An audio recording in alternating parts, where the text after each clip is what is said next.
Welcome. Today we're diving into Docker Desktop. In this video, we'll take a first look and provide an interface overview for beginners.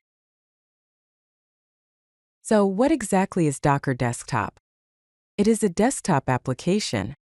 It provides an easy-to-use graphical interface for managing Docker containers, images, and development environments.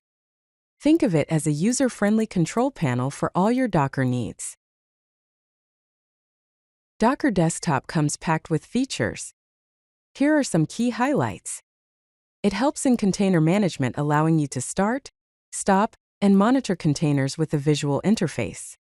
It also helps in image registry, so you can pull, push, and browse Docker images from repositories. It has built-in development tools. It has a built-in terminal, logs viewer, and debugging capabilities. And lastly, it helps with security scanning. It provides vulnerability scanning and security analysis for images. Let's explore the main parts of the Docker Desktop interface.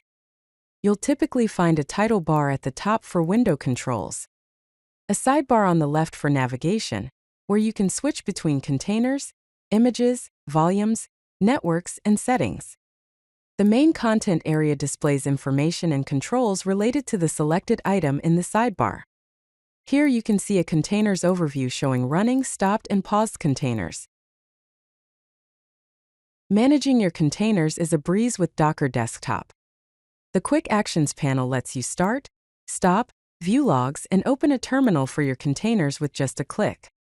You can visualize your containers, such as a web server, database, and cache, and monitor their status. Docker Desktop simplifies working with images and registries. Under Image Operations, you can pull or download images from a registry, push or upload images to a registry, browse your locally stored images, and remove or delete unused images. Docker Hub acts as a central repository for container images, allowing you to easily share and reuse images. Docker Desktop streamlines your development workflow. The first step is to build, where you create Docker images from your code. Then comes the run step, where you start containers from your images. Next up is the test phase. You can debug and validate in an isolated environment. Finally, you deploy. You can push to registry or production. Here's an example. Docker build-t-myapp. Then Docker run-p8080:80 Ready to get started with Docker Desktop? Here are your next steps. First, install Docker Desktop on your system. Then, create your Docker Hub account. Next, run your first container. And lastly, explore the interface and features. Welcome to the world of containerized development with Docker Desktop. If you like this video, hit that like button and don't forget to subscribe. Visit CodeLucky.com for more such useful content.